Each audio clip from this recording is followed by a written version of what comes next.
On a warm, sunny day, the Appleton family seemed to have it all: laughter, love, and the promise of a perfect summer. Little Lisa, full of joy and curiosity, chased butterflies by the pool, while her father Craig, blinded by recent trauma, sat nearby, helpless to see the dangers looming. But what appeared to be an idyllic moment quickly turned into a nightmare when Lisa fell into the water, and her cries for help were ignored by the very person meant to care for her. In a heartbreaking twist, the true colors of those around Craig were revealed. As the story unfolds, the past resurfaces with unexpected intensity, bringing old loves and lost hopes back into his life. Craig's reunion with Rachel, a figure from his past, brings light to a dark situation, but the road ahead is fraught with challenges that test their resolve, courage, and the strength of their love.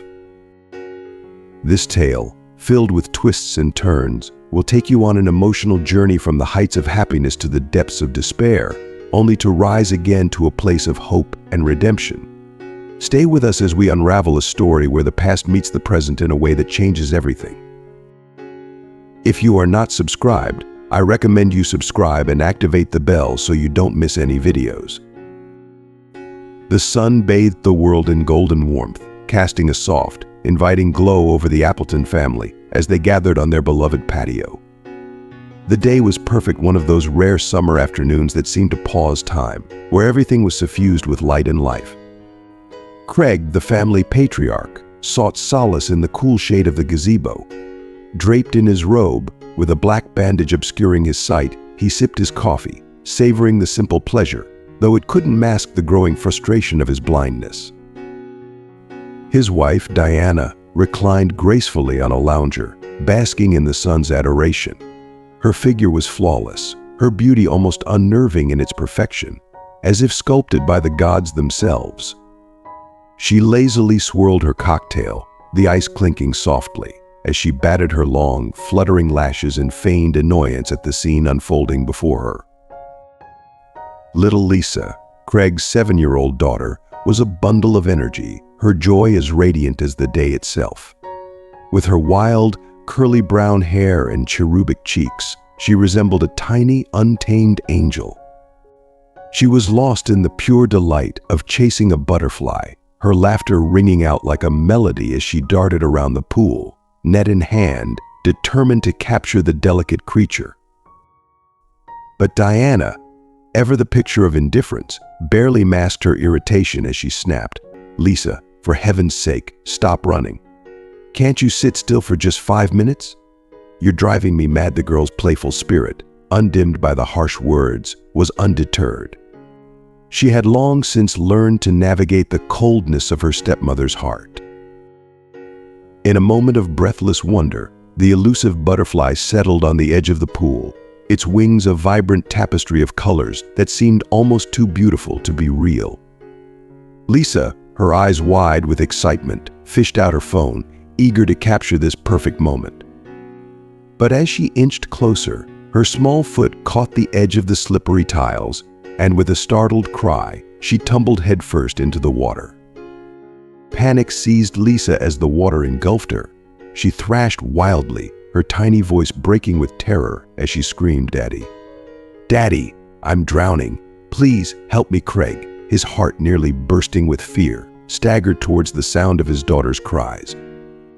His blindness turned every step into a nightmare of uncertainty, his hands flailing in the air, searching desperately for something, anything that would lead him to her. "Diana, Diana, for God's sake, help her. I can't see. Where am I going?"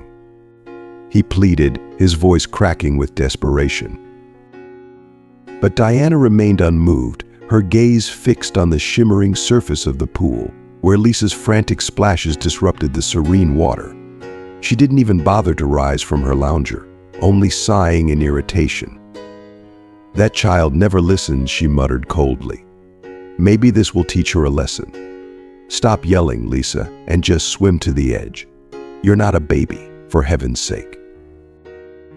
The chilling indifference in her words hung in the air like a bitter frost, but it was swiftly shattered by the sound of hurried footsteps. Peter, the gardener who had been tending to the lawn nearby, heard the commotion, and acted without a second thought. Throwing his lawnmower aside, he sprinted to the pool, diving in with a splash. Within moments, he had pulled Lisa to safety, her small body trembling with fear as she clung to him. Lisa, drenched and shivering, rushed to her father, her tears mingling with the water still dripping from her hair. "Daddy, I was so scared," she sobbed, burying her face in his chest. "I just wanted a picture of the butterfly. And now my phone is ruined too. I didn't mean to fall in." Craig wrapped his arms around her, his heart aching with a mixture of relief and sorrow. "It's okay, sweetheart. You're safe now. That's all that matters," he whispered, though the pain of helplessness gnawed at him like a relentless shadow. "It's okay, my sweet girl. We'll get you a new phone, don't worry. These things can be replaced, but nothing is more important than your safety. You're alive and healthy, and that's what truly matters. Now, go inside and change into some dry clothes, but please, be more careful next time. The tiles are slippery, and I can't bear the thought of losing you. Don't scare Daddy like that again, okay?" Diana's face twisted in fury as she snapped, "You're such a pushover. You should be punishing her, not coddling her. She nearly drowned and destroyed an expensive phone in the process. All you ever do is spoil her. And now she's completely out of control. When are you going to get a nanny for your daughter? I can't handle her. She's insufferable and beyond spoiled." But Craig's voice cut through the air like a knife, his tone laced with uncharacteristic anger. "How dare you speak like that? My daughter almost lost her life, and you just sat there, doing nothing. If it weren't for Peter, she might not even be here now. Lisa is just a little girl who lost her mother, and I love her with all my heart. If you want to be part of this family, you'll have to accept that. Do you think your child wouldn't run around and make mistakes? And yes, I will find a nanny. I've already started looking. But in case you forgot, I'm blind now, so it's not exactly easy." Realizing she had crossed a line, Diana softened her tone, quickly trying to smooth things over. "Please don't be upset, darling. You know I love you. But I can't be tied down to Lisa all day. I have my own life training, fitness, massages, beauty appointments. And now, with your business and your daughter added to my responsibilities, it's overwhelming. A nanny will make everything easier for all of us. Anyway, I need to go. I have a manicure at noon and a massage at 2. Love you. Don't miss me too much." As Diana gathered her things to leave, Lisa felt a wave of relief wash over her. She quietly nestled next to her father, her tiny arms wrapping around him in a hug. "I'm sorry, Daddy. I didn't mean to cause so much trouble. But why is Diana so mean? She doesn't love me, and you don't see it. I miss Mommy so much, and I miss you." Craig's heart ached as he held his little girl close, feeling the weight of her sadness. "I miss her too, sweetheart. Your Mommy was the best, and not a day goes by that I don't think about her. She's in heaven now, watching over us. And as for Diana, I know she's not your mommy, but maybe, with time, things will get better between you two. I promise we'll find the right nanny, someone you'll feel comfortable with. Another candidate is coming by soon, and you'll get to decide if she's the one." Lisa kissed her father tenderly on the cheek before darting off to the yard, where her dolls awaited her in the sanctuary of play. Left alone, Craig leaned back, closing his eyes as a deep, searing pain welled up from within him. Memories of his past life flooded his mind, pulling him back to a time when his world was whole and his heart was full. His first wife, Vanessa, was the embodiment of grace and love. She was not only stunningly beautiful, but also a devoted wife and a skilled homemaker. Hailing from a respectable family, Vanessa adored Craig, and together they envisioned a future brimming with joy and contentment. But fate had other plans.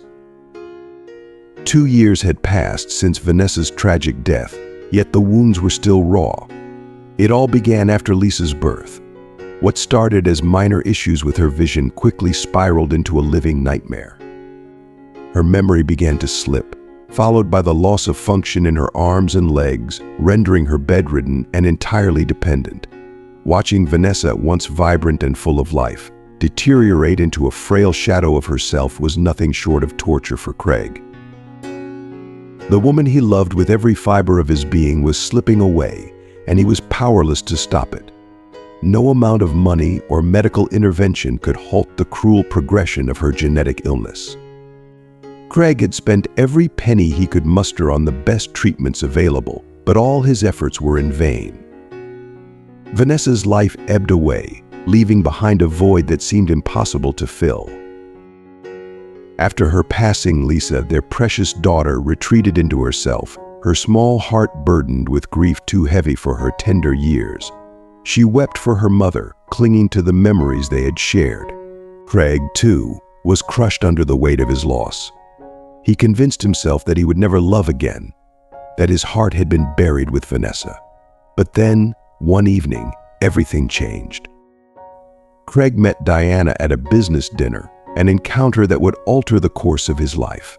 She was sitting across the room, sipping martinis with a friend, her laughter light and carefree as it danced through the air. Something was intoxicating about her presence, something that drew Craig in despite the wall he had built around his heart. As the evening progressed, the formal dinner gave way to a more relaxed atmosphere, and before long, Craig found himself on the dance floor with Diana. Her youth, her beauty, the way she moved, it all captivated him. He was helpless against the pull of her charm, and soon enough, their romance blossomed, culminating in a swift marriage. Diana wasted no time asserting herself as the lady of the house. She took charge with confidence, issuing orders and expecting them to be followed. But despite her command over the household, she could never command Lisa's affection. The tension between them was palpable, and Craig tried to convince himself that Lisa's resistance was simply a phase, that her jealousy of Diana would eventually fade. Yet, as the months turned into years, the discord only grew. The two clashed openly, their relationship marred by constant strife. Then, 2 weeks ago, the unthinkable happened. Their driver, Tim, needed some time off for personal reasons, leaving Craig to take the wheel himself. That day, Craig had stayed late at the office, tying up loose ends, and as he made his way to the parking lot, he was ambushed by 3 thugs. They came at him from behind, and though Craig fought back with all his strength, one of them sprayed pepper spray directly into his eyes. The searing pain was blinding, and Craig was left staggering, disoriented. Luckily, a passing police car scared the attackers away before they could do more harm. But the damage had been done. The burn was so severe that Craig's vision was nearly lost. Now, he was forced to navigate the world in darkness, relying on sunglasses or a blindfold as he underwent intensive treatment. The doctors had warned him that surgery might be his only option if the medication failed, and though there was a sliver of hope, the uncertainty gnawed at him, leaving him a bundle of nerves. As Craig sat there, lost in his thoughts, the weight of the past 2 years bore down on him like an unbearable burden. His life, once filled with so much promise, had become a landscape of loss and uncertainty. The future, once bright and clear, was now shrouded in darkness both literally and figuratively. For a time, Craig found himself in the frustrating position of being almost entirely incapacitated, confined to his home with the weight of his disability pressing heavily upon him. It gnawed at him, this sudden, inexplicable twist of fate. He couldn't shake the question that haunted him: what had he done to deserve such a cruel blow? In his memory, there hadn't been any recent sharp conflicts, nothing to explain why life had turned so harshly against him. Now, he was forced to manage his company from within the walls of his home, conducting business over the phone and leading online conferences, a shadow of the dynamic leader he once was. To his surprise, Diana, his wife, adapted quickly to this new reality. She dove into the business with surprising enthusiasm, immersing herself fully in its demands as if it were second nature. Craig's reverie was suddenly interrupted by a gentle, pleasant voice that seemed to carry a warmth of its own. "Good afternoon, Mr. Appleton. My name is Carol, and I'm here for the nanny position. We had an appointment for noon." Craig couldn't see her, but the tone of her voice brought a smile to his lips. Somehow, he imagined her as a kind and youthful presence. He began asking the usual questions, the ones that would determine if she was the right fit for his precious daughter. "Carol, how old are you? How long have you been working with children? Do you have any references from your previous job? And what about your education? You see, I adore my daughter, and I want to make sure I'm hiring someone truly capable and professional." There was a slight pause before Carol spoke again, a hint of hesitation in her voice. "Well, I might not be the perfect candidate, Mr. Appleton. I don't have any recommendations to offer, but I do have a deep love for children, and I'm willing to work for a modest salary. I've already met Lisa, and she's an absolute delight. I promise to devote all my time and energy to her, to teach her and care for her as if she were my own." Just then, Lisa bounded over, her bright eyes sparkling as she saw her father's uncertainty. She beamed at Carol and then turned to Craig with an eager plea, "Daddy, let's pick Carol. I like her. And remember, you told me I could choose the nanny this time, didn't you?" Craig found himself caught between the logical concerns that had kept him grounded all his life and the emotional pull that tugged at him now. He weighed the facts. Carol was only 23, too young, perhaps, for such a responsibility. She had no experience and no recommendations to vouch for her character or skills. Yet there was something in her voice, something comforting and sincere, that spoke to him. And more importantly, Lisa, who had been so resistant to any new authority figures in her life, had taken an immediate liking to her. This was a first, and it couldn't be ignored. With a deep breath, Craig made his decision. "All right, Carol, you're hired, but on a trial basis. You can start right away. There's a schedule of lessons and a daily routine in Lisa's room that you'll need to follow. You'll also be responsible for taking her to her dance and drawing classes, going on walks, helping with her homework, ensuring she eats well, and reporting any changes in her health directly to me. Is that clear?" Carol nodded eagerly, her voice steady and reassuring. "Mr. Appleton, I'll make sure to take good care of Lisa and keep you informed about everything. Thank you for this opportunity." As Craig listened to her response, a small part of him dared to hope that maybe, just maybe, things were about to take a turn for the better. Tears of joy welled up in Carol's eyes as she nearly broke down in gratitude. This job meant everything to her. "Thank you so much, Mr. Appleton. I promise you won't regret this. I'll give it my all," she assured him, her voice brimming with sincerity. From that day forward, Carol became an integral part of the Appleton household. Her presence was a breath of fresh air, and she quickly proved herself to be an exceptional nanny. Lisa, who had been so guarded and withdrawn, blossomed under Carol's gentle care. Their relationship was far from the typical nanny-child dynamic. They were more like best friends, confidantes who shared laughter and secrets. Carol never imposed harsh rules or scolded Lisa. Instead, she used clever tactics to keep her engaged. Whenever Lisa showed signs of losing focus or resisted practicing her letters, Carol would turn it into a fun challenge. "All right, let's see who can finish the task first and do it the best. The winner gets the biggest, creamiest vanilla ice cream, but the loser, well, they'll have to endure 2 whole days of oatmeal. And I don't know about you, but I really can't stand oatmeal." Motivated by the playful competition, Lisa would throw herself into her work, her little hands flying across the page as she wrote the dreaded letters, determined not to face the unappealing prospect of oatmeal. Craig couldn't have been happier with the new nanny. His daughter was thriving, her grades were improving, and her spirits were higher than they had been in a long time.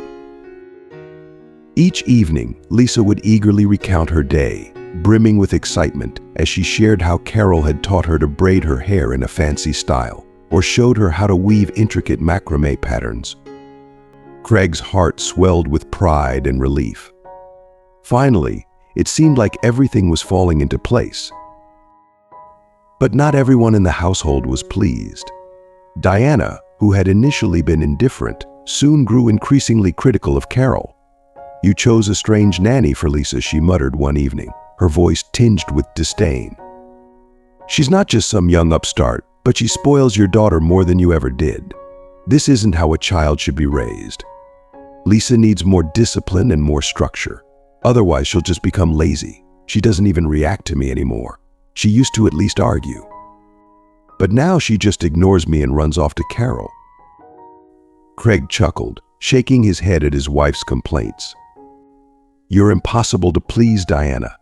No nanny is good enough, but having no nanny is just as bad. If Lisa is disrespectful, you're upset. If she's silent, you're still not happy. Maybe the real issue is that you haven't tried to connect with her in a meaningful way."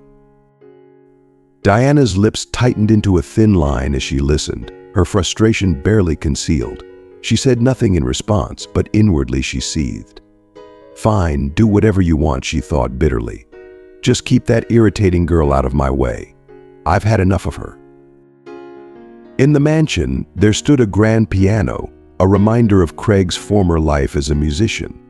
On some evenings, when nostalgia would creep in, he would sit down and let his fingers dance across the keys, playing melodies that spoke of a time long past.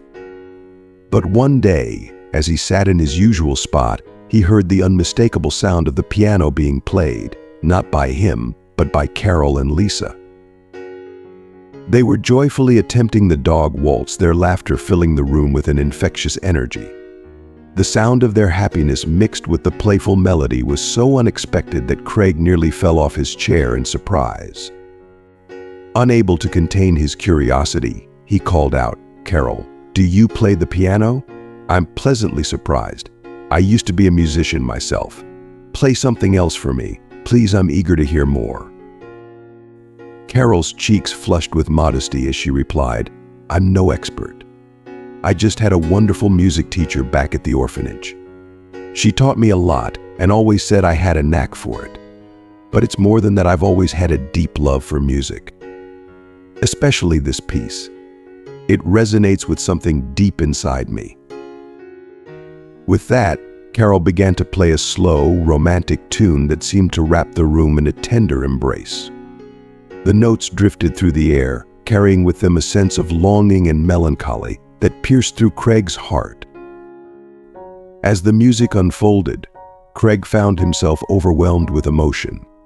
Tears welled up in his eyes and spilled down his cheeks, each note unraveling the tightly wound memories of his youth, stirring up feelings he had long tried to bury. The melody was familiar, too familiar, and it sent a shiver down his spine. "My God," he whispered to himself, "this is simply impossible." When Carol finished playing, Craig could barely find the words to express his gratitude. That was extraordinary. "Thank you, Carol. But tell me, where did you learn that particular melody? It's not something you would find in any music book. It was composed by someone I once knew." Carol paused, reflecting on the memory before she spoke. "It was my neighbor, Rachel, who taught me. She's an incredible woman, very talented. If you could hear her play, you'd be amazed. But she's going through a really tough time right now. Her son was taken away from her, and she lost her job under terrible circumstances. She's in a deep depression, and I try to support her as much as I can." Craig felt his pulse quicken, his heart pounding with a mix of dread and urgency. "Tell me more," he urged, his voice shaky. "How old is your neighbor? What's her last name? And her son, how old is he? Why was he taken from her?" Carol sighed deeply, the weight of Rachel's story heavy on her mind. "Rachel's last name is Lesnikova. She's around 30, though I never asked her exact age. Her son, Adam, is 9 years old, a bright, serious little boy who's wise beyond his years. I don't know much about Rachel's past, but she once mentioned that her first love ended in tragedy. Rachel used to work as a music teacher at a private school. She was well respected, earned a decent salary, and was dedicated to her job. But then the school's director, an older man who's already married and has grandchildren, started harassing her. He wanted more than just a professional relationship, and when she refused his advances, he threatened to make her life a living hell. Carol's voice grew more somber as she continued. One day, the director took things too far. He groped her in his office, thinking he could intimidate her into submission. But Rachel wasn't one to be bullied. She slapped him and told him she'd go straight to his wife and the police if he ever tried it again. That's when things got really bad. The director became vindictive. He orchestrated a nightmare for Rachel. While she was out, someone broke into her apartment, making a mess of everything. Empty whiskey bottles, cigarette butts scattered around it was staged to look like a den of vice. When Rachel and Adam returned home, child services were waiting for them, along with fake witnesses.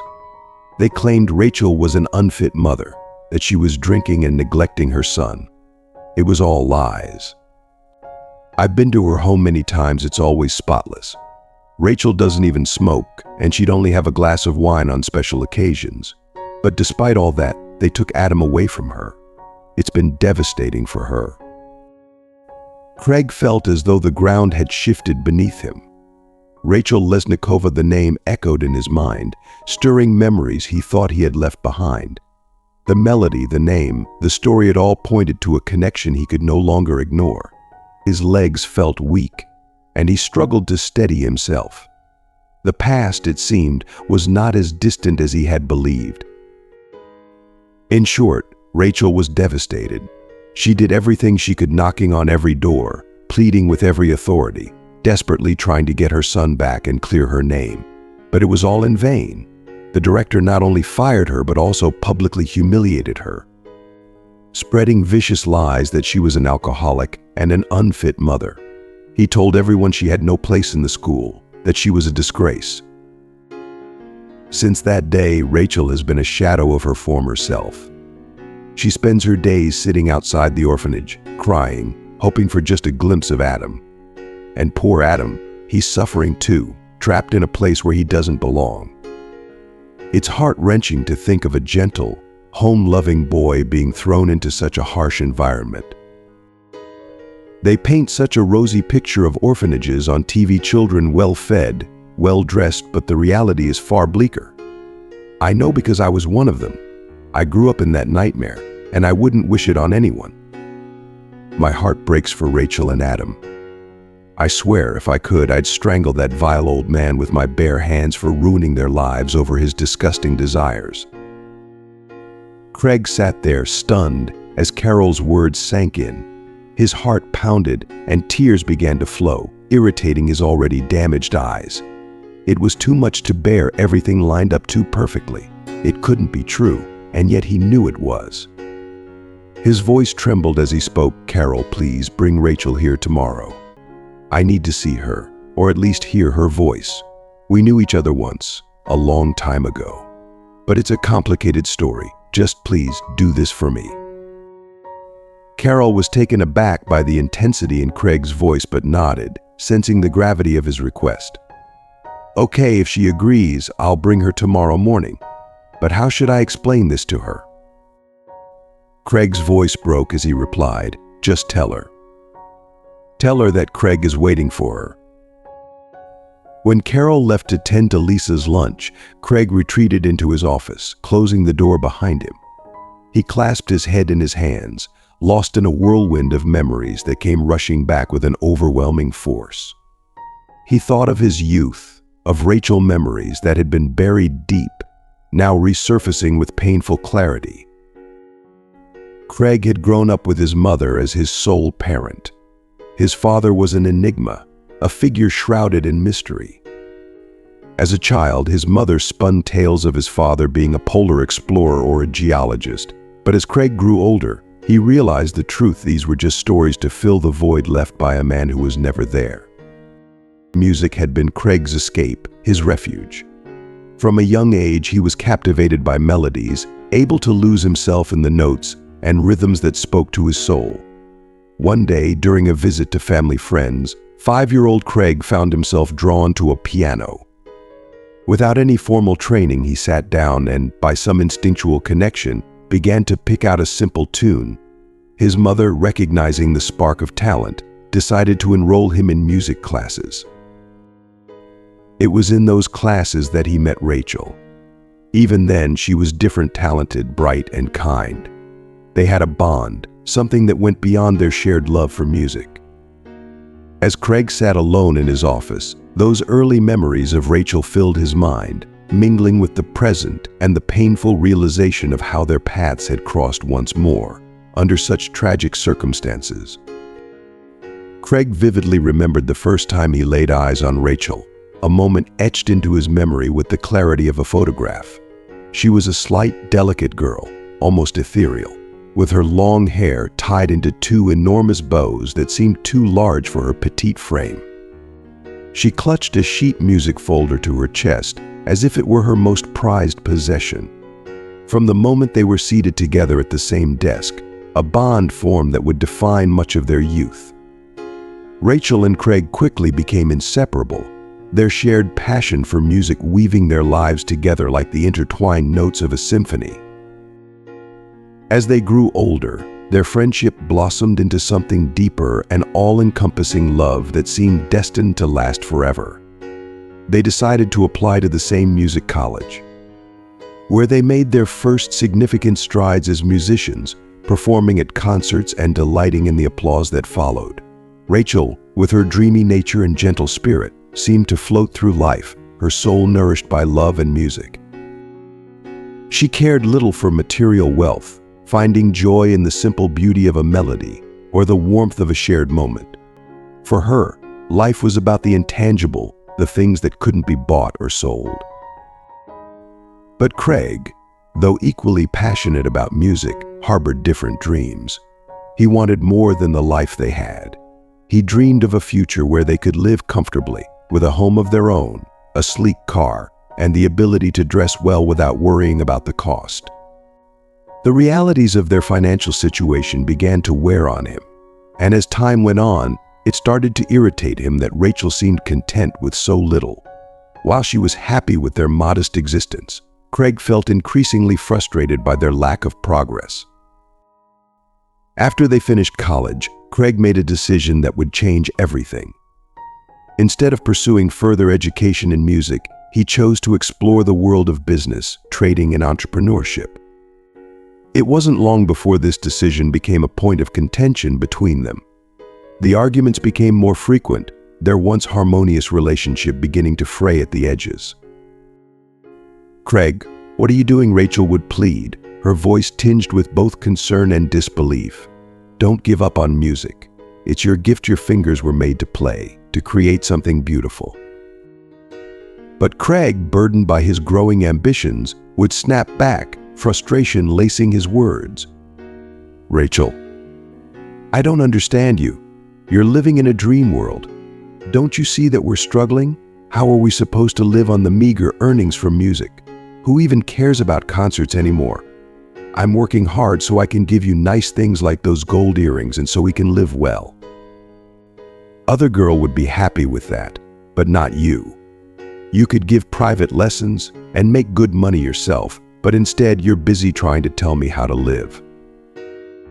Rachel's face would pale at his harsh words, her eyes reflecting the hurt that pierced her heart. In a moment of anger and despair, she ripped the earrings from her ears and threw them at him. "Take them back. They mean nothing if you're going to use them against me. Maybe it's better if we break up." "I don't know who you are anymore, Craig. You've changed. You've changed. You've become cold and obsessed with money, and you've forgotten what matters. I want a simple life, filled with love, trust, and loyalty, not wealth. But you've become consumed by greed. You disappear for days, your eyes bloodshot from God knows what, and you've abandoned music altogether. When was the last time you even touched the piano? I won't give private lessons, and I won't take money from children. That's not who I am." Craig, his anger rising to match hers, waved her off with a dismissive hand. "Fine. then leave. Go live your simple life, but mark my words, you'll regret leaving me. I'll become a successful businessman, and then we'll see who made the right choice." And so, in a fit of anger and pride, they parted ways, their love crumbling under the weight of their differing dreams and the stubbornness of youth. They broke up, not because of a lack of love, but because they were too young, too proud to reconcile their differences, and too blinded by their ambitions and ideals to see the damage they were doing to each other. It was a foolish ending to a relationship that could have been so much more. Craig threw himself into his career with an intensity that consumed him, working tirelessly to build something of his own. Before long, his efforts bore fruit, and he successfully opened a chain of auto repair shops. The work was grueling. He toiled day and night, running like a squirrel in a wheel, always pushing forward, never pausing to look back. Life moved fast. He met Vanessa, a woman who brought stability into his chaotic life, and soon they married and had a daughter. With a family to care for, Craig found himself buried in a new set of worries and responsibilities. In the whirlwind of it all, there was no time to reflect on the past, no space to remember the life he had once dreamed of. Vanessa's death was a blow that shook Craig to his core, weakening him in ways he hadn't anticipated. But in his grief, he found solace in Diana, allowing himself to be drawn to her charms. It's not that he didn't love Diana, there was passion, affection, and a deep attachment. But the pure, incandescent happiness, that unique light he had once felt with Rachel and their shared love of music, was missing. T was a love that was simple, untainted, and filled with a sense of wonder that he had never recaptured.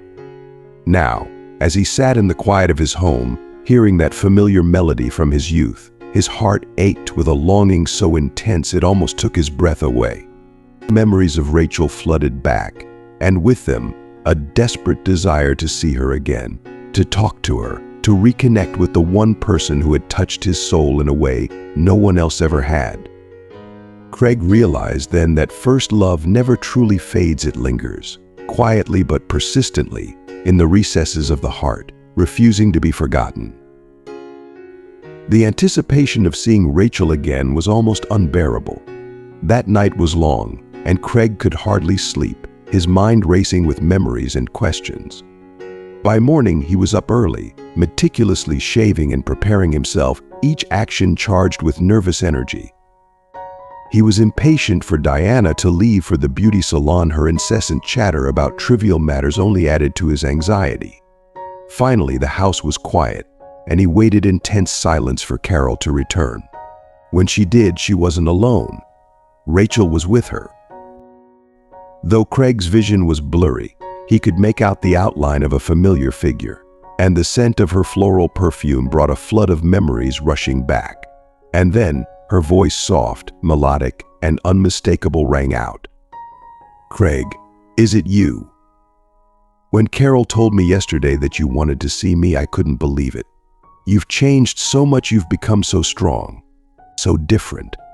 What happened to you? Why did you want to see me after all these years? And what's wrong with your eyes? Why are you wearing that black bandage? Are you ill?" As Rachel spoke, Craig felt a swell of emotion that he couldn't contain. Tears streamed down his face as he listened to her words, words he had longed to hear for so many years. He reached out and took Rachel's hand, marveling at the softness of her skin, the delicate fingers that had once played such beautiful music. He began to kiss each finger, his voice trembling as he whispered, "My dear Rachel, I can't even begin to tell you how happy I am to see you again, to smell your perfume, to hold your hand. We were such fools to break up back then. It was the biggest mistake of my life." He paused, struggling to find the right words, his voice thick with emotion. "You ask what happened to me.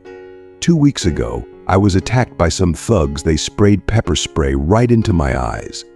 Now, I'm almost blind. I can barely see anything, just vague shapes and shadows. The doctors say I need surgery to restore my sight. But that's not what's important to me right now. Carol told me you have a son, Adam. Rachel, please. Tell me, is he mine? Is he our son? I need to know the truth. Rachel's breath caught, and she looked at Craig with a mixture of shock and sorrow. For a moment, the room was filled with a heavy silence, the weight of unspoken words and lost time hanging between them. Finally, she spoke, her voice barely above a whisper. Yes, Craig, Adam is your son.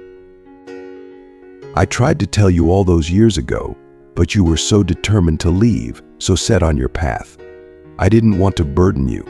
I thought it was better for you to go, to pursue your dreams without being tied down.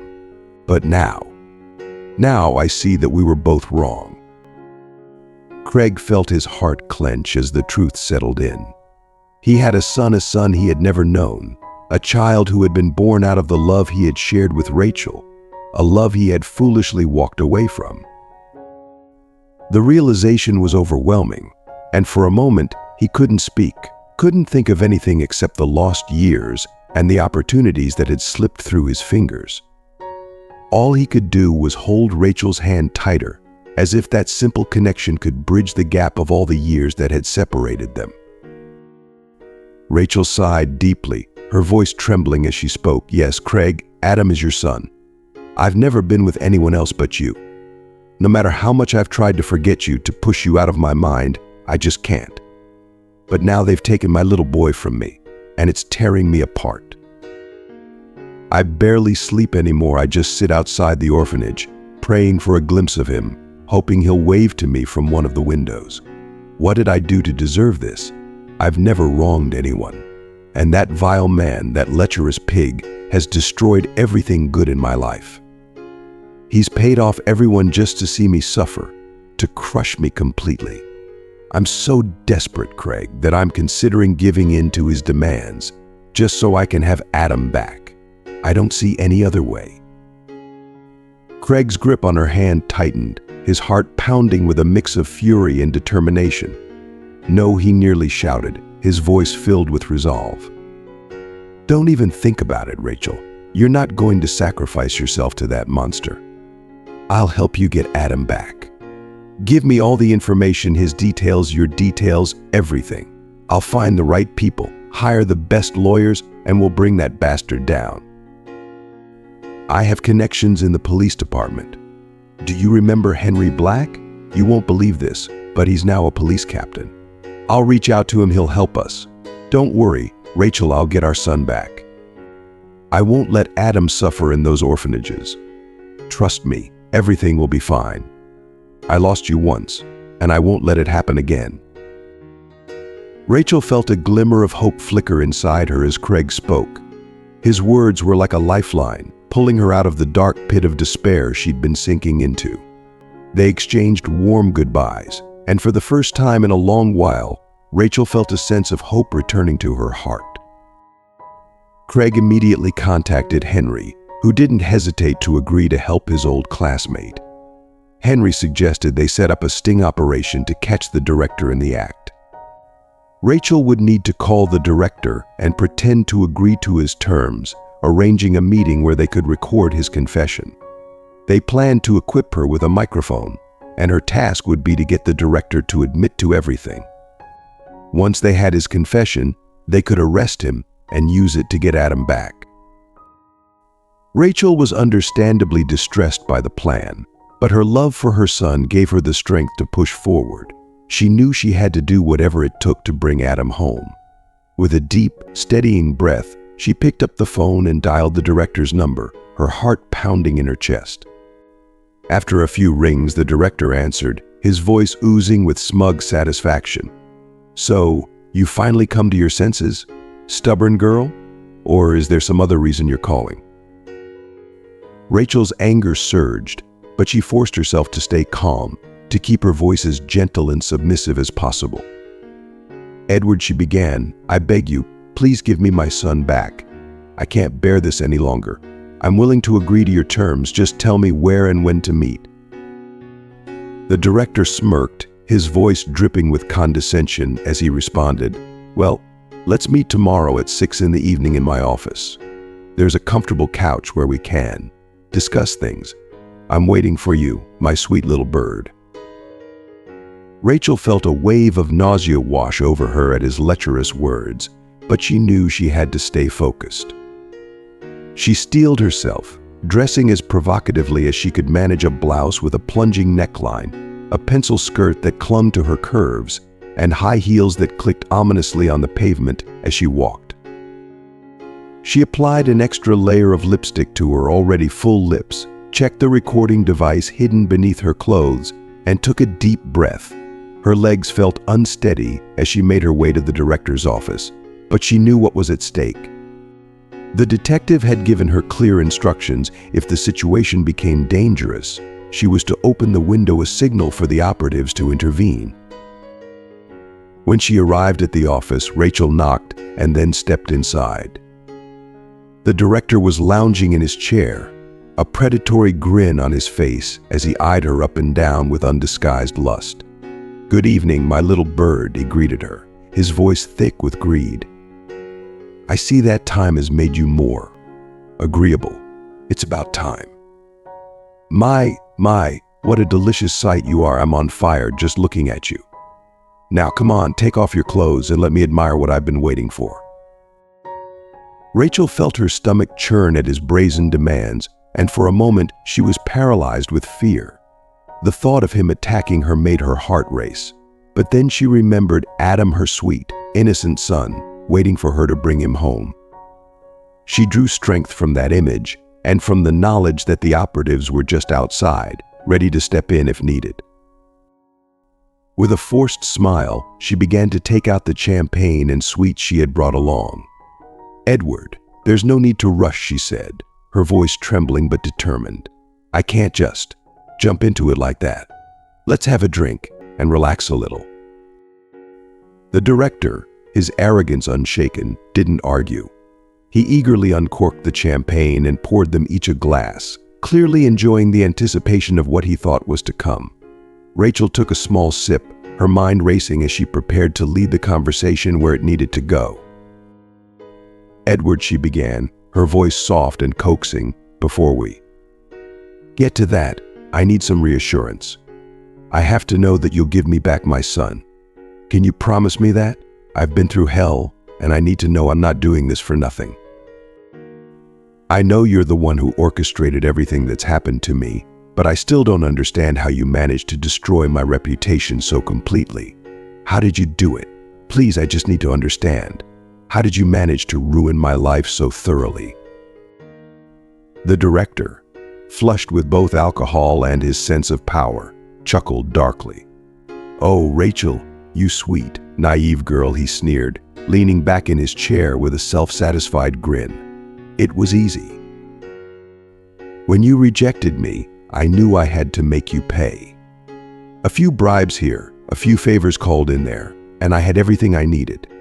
The right people at Child Services, a few strategically placed lies, and voila. You were painted as the perfect picture of an unfit mother. And those so-called witnesses? All on my payroll, of course. It's amazing what people will do for money." He took another sip of champagne, clearly relishing his triumph. "As for your son," he continued, "I have the power to make sure he stays where he is, or to bring him back to you.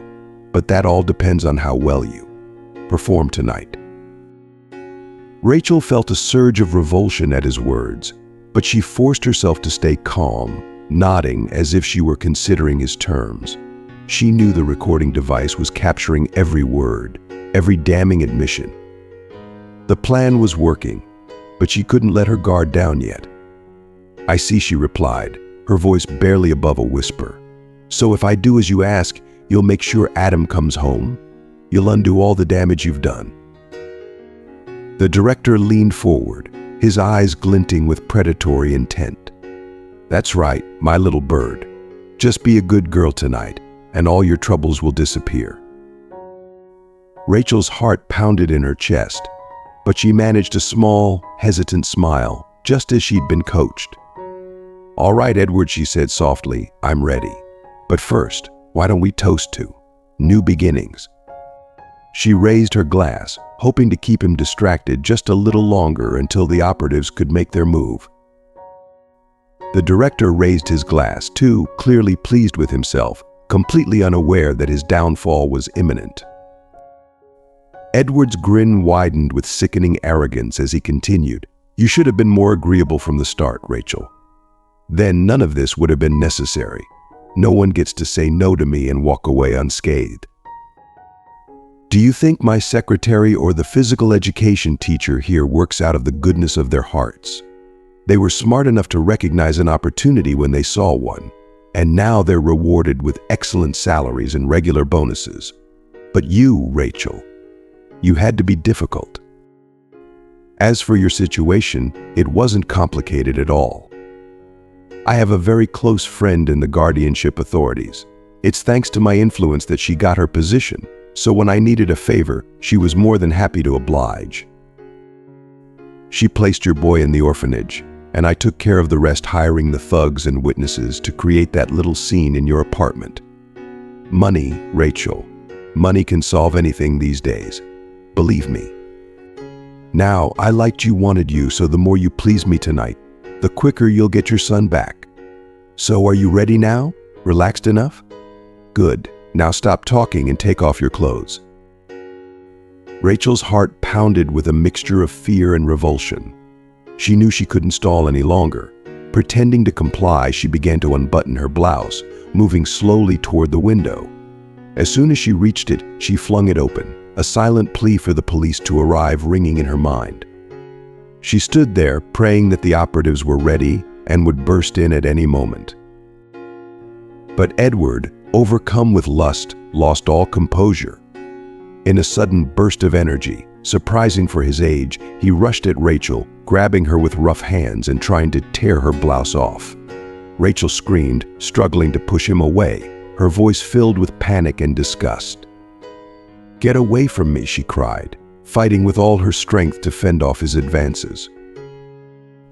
Edward, enraged by her resistance, began shoving her forcefully, knocking items off the desk in his frenzy. "Shut up, you fool. There's no one here to help you. Even the janitor's gone home. Why do you keep fighting me? Have you lost your mind?" But before he could do any more harm, the door to the office burst open with a loud crash. The operatives stormed in, their expressions a mix of fury and disgust as they quickly subdued the director. They handcuffed him and began rebuking him. "Shame on you, engaging in such disgraceful behavior at your age. And you're a married man, you've got grandchildren, for heaven's sake. What do you think they'll say when they find out what their grandfather's been up to?" The director cursed, thrashing and trying to free himself from their grip. "You think you've won? I'll make sure you pay for this. I've got connections," you know, he spat, his voice filled with venom. But the lead policeman quickly silenced him, pressing him down with authority. "We'll deal with your so-called connections later. For now, you need to answer for how you took this woman's child and covered it up. You've committed serious crimes, and there's no escaping the consequences this time." As they dragged Edward out of the office, Rachel collapsed into a chair, trembling from the adrenaline and the horror of what she'd just been through. The relief was overwhelming as she realized it was finally over. The nightmare had ended, and soon she would have Adam back in her arms where he belonged.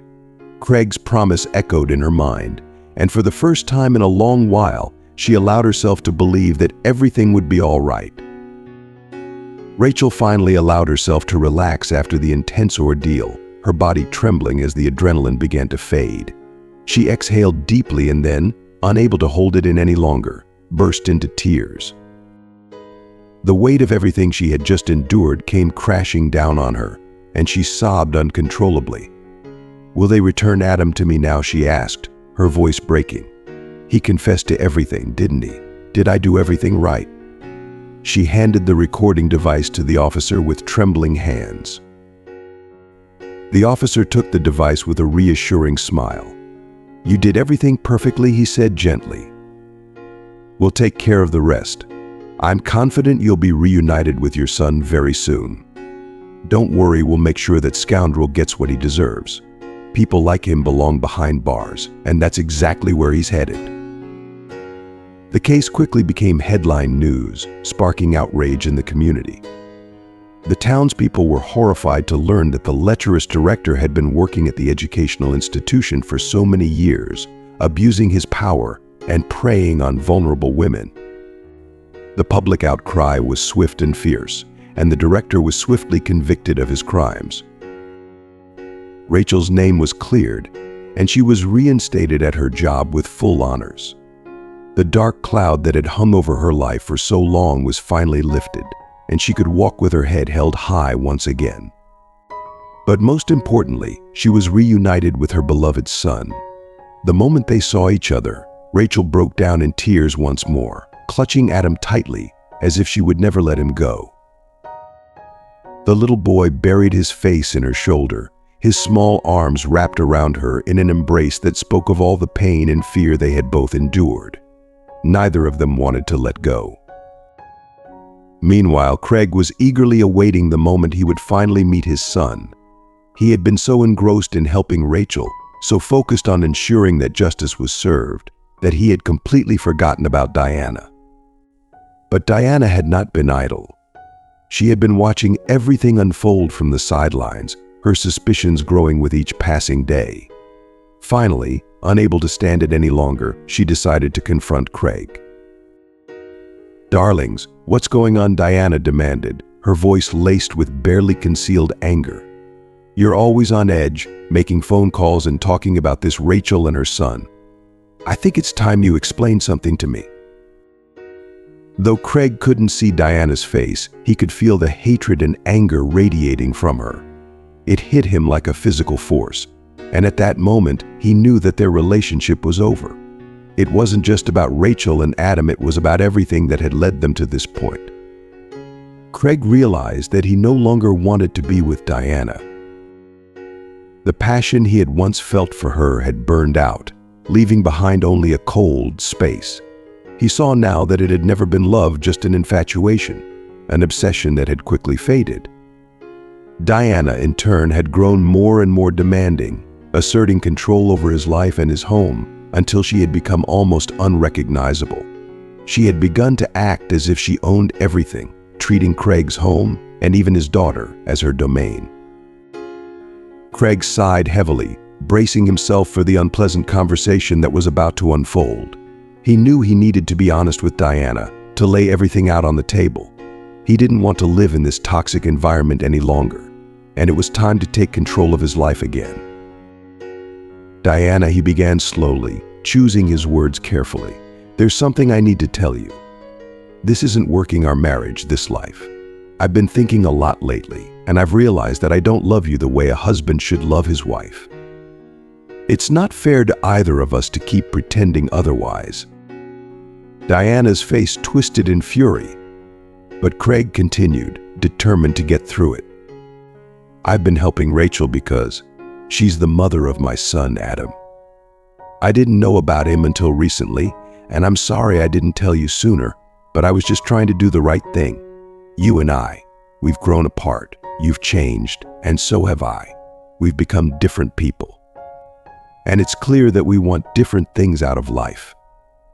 It's time for us to go our separate ways."